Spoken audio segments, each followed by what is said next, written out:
नमस्कार, स्वागत है आप सभी का आज की चर्चा में। मैं हूं प्रीति सिंह।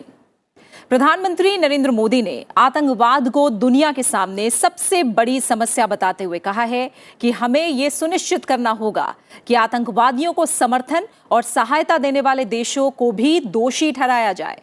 वीडियो कॉन्फ्रेंसिंग के जरिए 5 देशों के समूह ब्रिक्स के वर्चुअल सम्मेलन को संबोधित करते हुए प्रधानमंत्री ने यह भी कहा कि आतंकवाद की समस्या का संगठित तरीके से मुकाबला किया जाए। इस बीच रूस के राष्ट्रपति व्लादिमीर पुतिन ने प्रधानमंत्री नरेंद्र मोदी की आतंकवाद को लेकर जताई गई चिंताओं का समर्थन किया और कहा कि कुछ देश आज भी आतंकवाद को समर्थन देने की नीति अपना रहे हैं। 12वां ब्रिक्स सम्मेलन रूस के राष्ट्रपति व्लादिमीर पुतिन की अध्यक्षता में हुआ, जिसमें चीन के राष्ट्रपति शी जिनपिंग, ब्राजील के राष्ट्रपति जायर बोल्सोनारो और दक्षिण अफ्रीका के राष्ट्रपति सिरिल रामाफोसा ने भी हिस्सा लिया।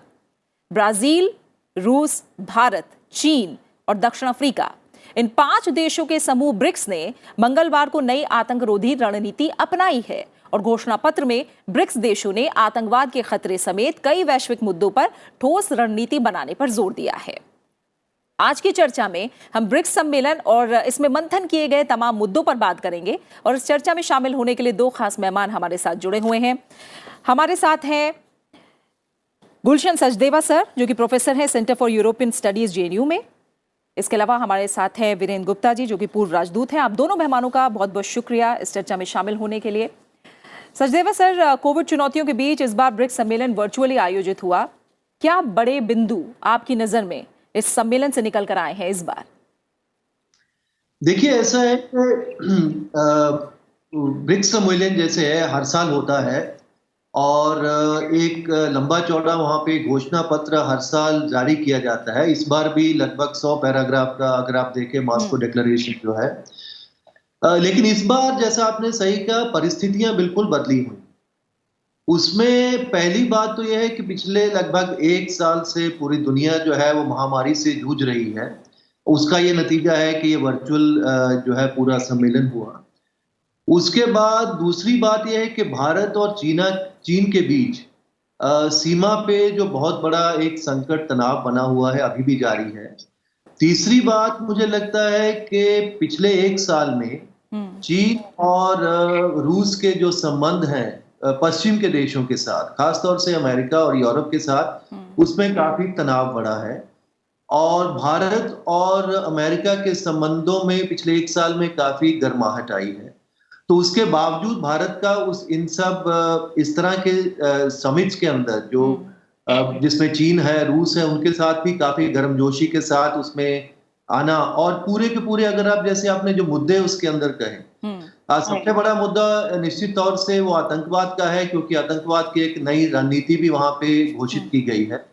उसके अलावा क्योंकि इतना लंबा चौड़ा घोषणा पत्र है, उसके अंदर हर मुद्दा जो दुनिया का हो सकता है, मुझे लगता है उसके अंदर है। चाहे वो जलवायु परिवर्तन की बात हो, चाहे वो पोस्ट कोविड रिकवरी जो है पूरी दुनिया की है उसके बारे में बात की गई हो, चाहे दुनिया के जितने भी हॉटस्पॉट्स हैं, चाहे वो आप सीरिया की बात है, अफगानिस्तान की बात है, उसके अंदर यमन की बात कही गई है, लेबनान की, पैलेस्टाइन की।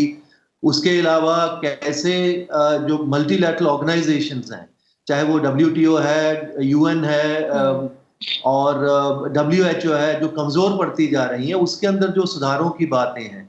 तो ये दर्शाता ये है कि जितनी भी बड़ी इस तरह की मुद्दे हैं दुनिया के अंदर, भले ही भारत का एक नई, क्योंकि जो भू राजनीति पूरी एशिया के अंदर बनी है, जिसके अंदर चीन का प्रभाव लगता है पहले से बड़ा है। और अभी कुछ दिन पहले ही जब RCEP का उन्होंने एग्रीमेंट भी किया, जिसके अंदर चीन के साथ और 14-15 देश जो है वहां पे उसके अंदर उन्होंने ट्रेड एग्रीमेंट भी किया है। तो ये परिस्थितियों के अंदर करते हुए, और एक निश्चित तौर से रूस भी और चीन भी वहां पे और भारत भी, तीनों जो कोविड से सबसे बड़ा मुद्दा जो पूरी दुनिया जूझ रही है वो कोविड है। उसके अंदर वैक्सीनेशन कैसे डेवलपमेंट किया जाए, उसके अंदर काफी अच्छे परिणाम अमेरिका में आए हैं, लेकिन उसके साथ स्पुतनिक वाला जैसे वो वैक्सीनेशन रशिया में भी है, और चीन की कंपनीज भी हैं, वो भी तीसरे पड़ाव पे वहां पे है जहां पे उनके एक्सपेरिमेंट चल रहे हैं। और भारत के अपनी कंपनीज उसके अंदर काम कर रही है, एक बहुत बड़ी कैपेसिटी है हमारी वैक्सीन प्रोडक्शन की।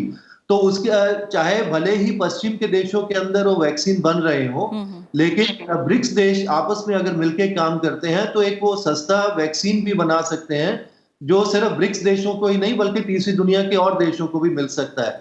तो ये सारे के सारे मुद्दे जो हैं इतने बड़े, बदलती हुई परिस्थितियों के अंदर भी भारत, चीन और रूस और साउथ अफ्रीका और ब्राजील के साथ मिलके फिर भी एक जो है पूरे डेमोक्रेटिक और न्यूट्रल वर्ल्ड की एक जो स्थापना करने की परिकल्पना इन देशों ने 10-12 साल पहले की थी, उसको बरकरार करते हुए मिल रहे हैं। परिस्थितियां बदल रही हैं, लेकिन फिर भी कुछ आयाम ऐसे ढूंढ रहे हैं जिसके अंदर शायद ये देश फिर चाहे भारत और चीन का वो विवाद भी चल रहा है सीमा के ऊपर, उसके बावजूद भी वो मुद्दे निश्चित तौर से यहाँ पे नहीं आए हैं, लेकिन फिर भी कहाँ पे एक दूसरे से कोशिश की जा सकती है, कोऑपरेशन किया जा सकता है, उसी के ऊपर थोड़ा ज्यादा वहां पे जोर था।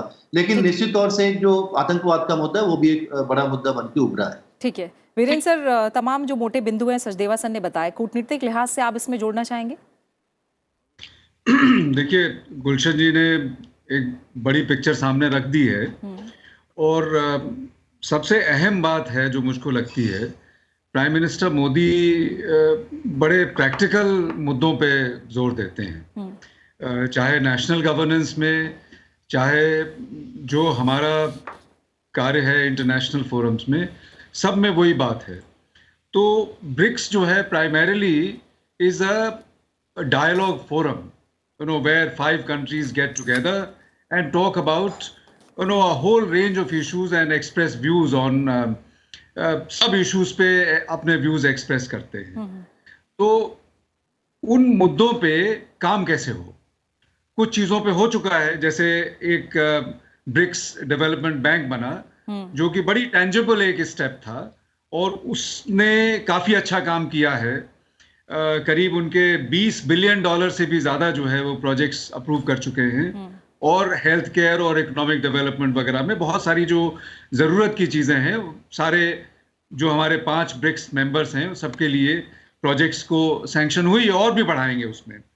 लेकिन मोदी जी ने एक तो ये सजेस्ट किया कि जो डिसीजंस बहुत सारे लिए जाते हैं और बातचीतें होती हैं, एफर्मेशंस होते हैं, लेकिन उस पर कुछ काम नहीं होता, तो एक उसका एवेल्युएशन होना चाहिए। जो डिसीजन लिए हैं उनके डिसीजंस का एवेल्युएशन और इम्प्लीमेंटेशन किस तरह से हो रहा है, तो ये बहुत इम्पोर्टेंस होगी इस बात की, क्योंकि अब जो है अगले 1 साल के लिए भारत जो है वो चेयरमैन रहेगा, मोदी जी के नेतृत्व में ब्रिक्स चलेगी। दूसरी, जैसे आपने भी कहा, टेररिज्म सबसे बड़ा इशू है, और ब्रिक्स कोई खास यूनिक फोरम नहीं है। हम हर फोरम का इस्तेमाल करते हैं टेररिज्म पे बात उठाने के लिए, और ये भी बात सही है, ये भी कोई नई बात नहीं है, बहुत दिनों से चल रही है। बहुत सारे वेस्टर्न कंट्रीज वो सिर्फ लिप सिंपैथी देते हैं, और एक्चुअली फाइनेंशियल फ्लोज के लिए बड़े बड़े टेररिस्ट नेता लोगों को पनाह दी हुई है। तो बेसिक एटीट्यूड क्या है कि अगर इस ऑर्गेनाइजेशन से हमको फर्क नहीं पड़ता है तो ठीक है, दूसरे लोगों को जूझने दो। बहुत दिनों पहले मैं जब ट्रिनिडाड में एम्बेसडर था, वर्ल्ड ट्रेड सेंटर में बॉम्बिंग हुई, उसके पहले मैं अमेरिकन एम्बेसडर से मिला। वहाँ पे एक मुसलमान ऑर्गेनाइजेशन होता था जिससे हमारी इंडियन कम्युनिटी को बहुत परेशानी थी। तो मैंने पूछा उनको कि मुसलमान का क्या आप लोग सोचते हैं? उन्होंने कहा हमको कोई प्रॉब्लम नहीं है, हम उनके एक्टिविटीज़ को मॉनिटर करते हैं, लेकिन वो हमारे अमेरिका में कोई भी इम्पैक्ट नहीं करते हैं। उसके 10 दिन के बाद में मेरा जो कॉन्वर्सेशन था, उसके 10 दिन के बाद में वहाँ पे वर्ल्ड ट्रेड सेंटर को उड़ा दिया, और तब पता चला कि सारे radical and fundamentalist terrorist organisations की नेटवर्किंग होती है। तो किसी के लिए ऐसा सोचना कि ये ऑर्गेनाइजेशन सिर्फ इंडिया को परेशान करेगा या सिर्फ रशिया को परेशान करेगा, चेचनिया वाले, ऐसा नहीं है। वो सब ऑर्गेनाइजेशंस एक दूसरे से इंटरलिंक्ड होते हैं, और अब आज तक एक मोटी मोटी बात उभर के सामने आई है कि कंसर्टेड एक्शन जरूरी है। अगर कंसर्टेड एक्शन नहीं होगा तो टेररिज्म के खिलाफ हम नहीं लड़ सकते हैं। कुछ ठीक और है। चीजें हैं, जैसा गुलशन जी ने बोला, जी। एक ग्लोबल जियोपॉलिटिकल डायनामिक्स हाँ। ये बहुत बदल गई है। जब 10-12 साल पहले ये ब्रिक्स की परिकल्पना हुई थी और इसमें आगे बढ़ के लोग आए, उस वक्त से आज की दुनिया बहुत फर्क है। तो सबसे बड़ी बात तो कि चाइना में और अमेरिका में टेंशन्स बहुत बढ़ गई हैं, राइवलरी बहुत बढ़ गई है। हमारे हिसाब से हमको हर चीज का ऑर्गेनाइजेशन अपने हिसाब से देखना चाहिए, और हमारे लिए आजकल जैसा गुलशन जी ने बोला कि बॉर्डर पे हमारी चाइना से टेंशन है, तो ये सबसे बड़ी सच्चाई है कि पिछले कुछ सालों में हमारा चाइना से जो टेंशन है वो बहुत उभर के सामने आया है। मिलिट्री कॉन्फ्लिक्ट के तरीके से भी आ गया है, वैसे भी और तरीकों में हमारी टेंशन है। चाइना हमको हर चीजों में फ्रस्ट्रेट करता है, हर चीजों में परेशान कर रहा है। तो हमको ये सोचना चाहिए कि ये ब्रिक्स की जो परिकल्पना हुई थी, which was meant to be a counterpoise to the grouping of developed countries, G8 का काउंटर पॉइस था। हम कुछ लोग बाग मिल लिए, तो क्या ये हमारे हक में है, ये हमारे फेवर में है, हमारा इंटरेस्ट ब्रिक्स से सर्व होता है क्या? शायद मेरे ख्याल में थोड़ा सा पोजीशन चेंज हो गई है, क्योंकि हमारे रिलेशनशिप इन 10-12 सालों में अमेरिका से प्रोग्रेसिवली बढ़ते जा रहे हैं, चाहे कोई भी सरकार आई, चाहे इंडिया में कोई सरकार रही, चाहे अमेरिका में कोई सरकार रही। अब बहुत लोग कहते हैं कि भाई ट्रंप हमारे लिए बड़े अच्छे थे, अब ट्रंप चले गए तो बाइडेन आएंगे तो क्या होगा? इसमें कोई सोचने की बात नहीं है। इंडिया अमेरिका एक दूसरे को जरूरत है, तो रिलेशनशिप धीरे धीरे बढ़ती जा रही है। इस परिप्रेक्ष्य में अब हमको what we need to do कि ब्रिक्स को नए सिरे से इवैल्यूएट करना है, और हमें नई स्ट्रेटेजीज बनानी पड़ेंगी। हम ये सोच के नहीं बैठ सकते कि ब्रिक्स में बहुत अच्छा संगठन है, हम यहाँ पे बहुत सारी चीजें कर सकते हैं, हम यहाँ पे दुनिया पे दबाव डाल सकते हैं। ऐसा नहीं है। इसको हमें नए सिरे से एक इवैल्यूएट करना पड़ेगा, नए सिरे से इसको सोचना पड़ेगा कि ब्रिक्स से हमारा कितना इंटरेस्ट सर्व हो रहा है, ब्रिक्स को हमें किस तरह से मोल्ड करना है, क्या कुछ और नए मेंबर्स को जोड़ने की जरूरत है, क्या हम उसके लिए कोशिश कर सकते हैं। तो बहुत सारी ऐसी चीजें हैं जो कि आज की तारीख में हमको BRICS, we can not take it for granted. ठीक है। जो चैलेंजेस आपने बताए हैं, चुनौतियां जो आप बता रहे हैं वीरेंद्र सर, उन पर भी हम आगे बात करेंगे। थोड़ा सा आतंकवाद को लेकर जो बड़ी बातें प्रधानमंत्री ने कही सचदेवा सर की, गंभीर खतरा है, और मौजूदा कोरोना महामारी के समय में भी ये बड़ा खतरा है। आतंकवादियों को समर्थन और सहायता देने वाले जो देश हैं उन्हें भी दोषी ठहराया जाए। और आखिर में हमने देखा कि जो ब्रिक्स है उसने नई आतंकवादी रोधी रणनीति अपनाई है। तो क्या इसे फिलहाल भारत की जीत के तौर पर देखा जाए? देखिए, उसमें जीत और हार का सवाल नहीं है। बात जैसे एम्बेसडर साहब ने बोला कि भारत की एक ये नीति रही है कि हमारे लिए आतंकवाद एक बहुत गंभीर समस्या है, और जो भी जितने भी फोरम भारत को मौका मिलता है, चाहे वो G20 का हो, चाहे वो ब्रिक्स का हो, चाहे वो रिक्स का हो, जो जहां भी राष्ट्रीय रीजनल ऑर्गेनाइजेशन हो, चाहे अंतर्राष्ट्रीय ऑर्गेनाइजेशन हो, तो हम उसका मुद्दा वहां पे उठाते हैं और कोशिश करते हैं कि दूसरे लोग, दूसरी कंट्रीज भी हैं, वो भी हमारी जो समस्या है उनसे उसको अवगत कराया। जैसे अभी भी जो इसमें जो डिक्लेरेशन जो इसके अंदर जो घोषणा पत्र जारी किया गया है, अब निश्चित तौर से उसमें किसी कंट्री का नाम नहीं लिया जा सकता है, क्योंकि ये एक मल्टी फोरम है, मल्टीलैटरल फोरम के अंदर। लेकिन क्लियर तौर से उसमें सब देशों ने, हालांकि उसके अंदर उनके अपने हित हैं, हर देश के अपने हित होते हैं, चीन का अपना हित पाकिस्तान के साथ है, हमारे अपने हित किसी और देश के साथ है, तो वो हमेशा रहेंगे। उसके बावजूद भी उसके अंदर क्लियर तौर से क्रॉस बॉर्डर टेररिज्म की बात की गई है। उसके अंदर क्लियर तौर से ये भी कहा गया है कि जितने भी देश हैं पूरी दुनिया के, वो जो अपनी जो डबल स्टैंडर्ड है जो आतंकवाद को लेके, उसको त्यागें, तो तभी इसके खिलाफ कोई सच्ची लड़ाई लड़ी जा सकती है। लेकिन ये बात सही है कि अब चीन का जैसे उसका अपना एक संबंध है पाकिस्तान के साथ, तो हमको ये भी पता है कि बहुत से जो हमारा आतंकवाद जिससे हम जूझ रहे हैं, वो अगर चीन उसके अंदर अच्छी तरह से जो जब भी यूनाइटेड नेशंस में सिक्योरिटी काउंसिल में कुछ बात जाती है, तो पाकिस्तान को किस तरीके से वो बचा लेते हैं। तो वो बात कहने वाली यहाँ पे डिक्लेरेशन पे और होती है, करने वाली जैसे एम्बेसडर साहब ने बात है वो और है। लेकिन वो एक राजनीति, एक कूटनीति का मामला है। लेकिन ये है कि हमने वहां पे ये मुद्दा उठाया, उसके बाद पांचों कंट्रीज ने वहां पे एक डिक्लेरेशन, ज्वाइंट डिक्लेरेशन जारी किया। इसका मतलब यह है कि मुद्दा उसको हमने बनाया है, दूसरे देश उसके साथ जुड़े हैं, क्योंकि ये समस्या तो सभी के साथ है, किसी के साथ ज्यादा है, किसी के साथ कम है। रूस के अंदर भी समस्या है, ये तो आतंकवाद की यूरोप के देशों के साथ भी है, कल को किसी और देश के साथ भी हो सकती है। और जो देश आतंकवाद को बढ़ावा दे रहे हैं वो खुद आतंकवाद से भी जूझ रहे हैं, तो वो समस्या तो खत्म नहीं है। अब उसके अंदर जो बात एम्बेसडर साहब ने सही कही कि उसके अंदर प्रैक्टिकल कोऑपरेशन हो सकती है या नहीं हो सकती है। इसके अंदर ऑलरेडी एक वर्किंग ग्रुप है, उस वर्किंग ग्रुप की बातचीत होती है, लेकिन कहां तक कौन सा देश जो है उसके अंदर वाकई समर्थन करना चाहता है या एक दूसरे की उसको कोऑपरेशन करना चाहता है, वो धीरे धीरे करने वाली बातें। ये बात सही है, क्योंकि हमारा एक मुद्दा है, हमको लगता है कि आतंकवाद हमारे लिए एक समस्या है बहुत बड़ी, और उस समस्या को हमको जो भी फोरम है उसके अंदर उजागर करना चाहिए। तो हमने उस समस्या को बिल्कुल सही ढंग से उजागर किया और दूसरों ने भी उसको हमारा समर्थन किया।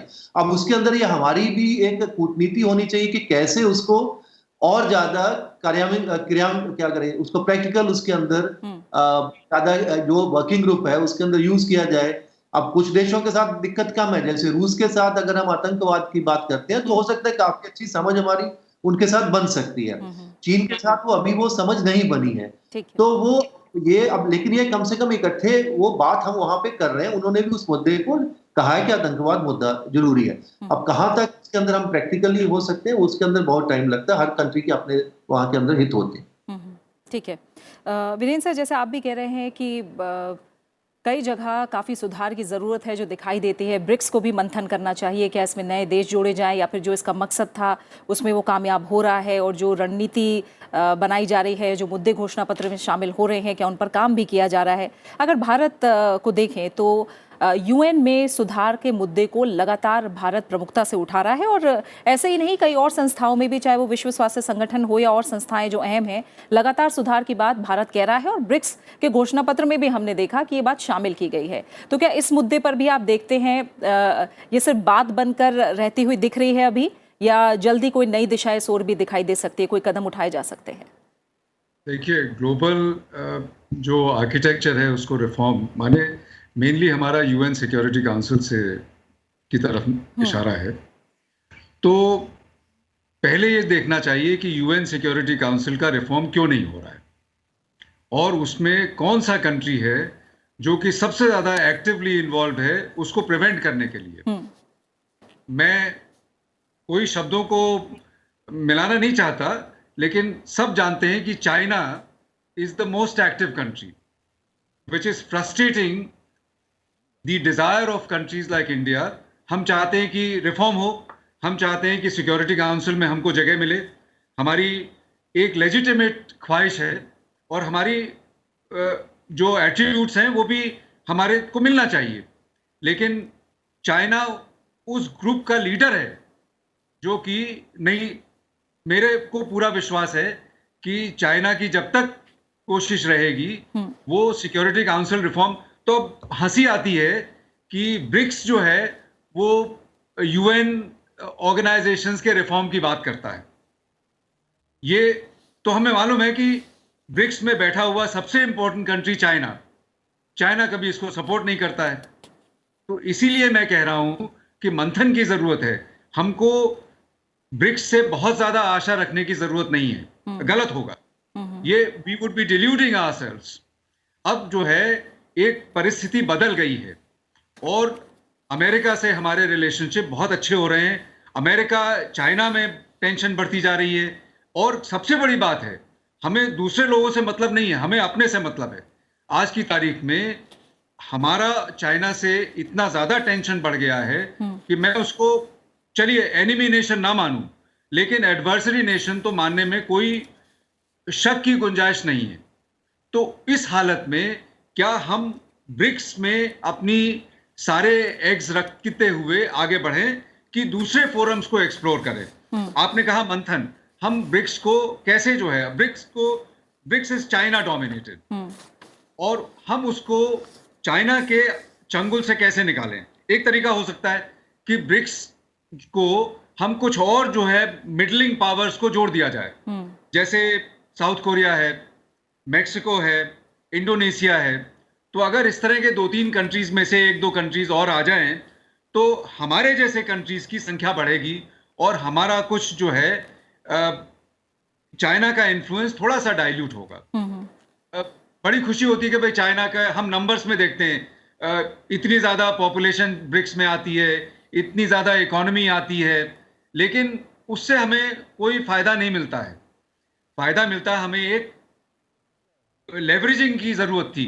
एक वक्त में जब ब्रिक्स बना था तब ये ऑर्गेनाइजेशन से लेवरेजिंग कर रहे थे हम अमेरिका और G8 के खिलाफ, उनके अगेंस्ट एक काउंटर पॉइस की तरह से उभर के आ रहे थे। लेकिन मुझे लगता है कि अब उसको जरूरत ही नहीं है, खासकर इंडिया जैसे कंट्री को। चाइना को जरूरत है। तो अब मुझे ऐसा लगता है कि चाइना और रशिया ब्रिक्स को इस्तेमाल करेंगे अपने इंटरेस्ट को सर्व करने के लिए, अपनी जो ग्लोबल राइवलरी है अमेरिका से उसको इस्तेमाल करने के, which we should prevent.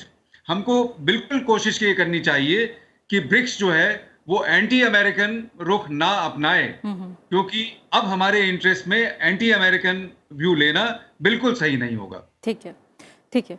Sachdeva sir, इस समय जो सबसे बड़ी चुनौती है भारत या कहीं पूरे विश्व के सामने, वो है कोविड-19 की चुनौती।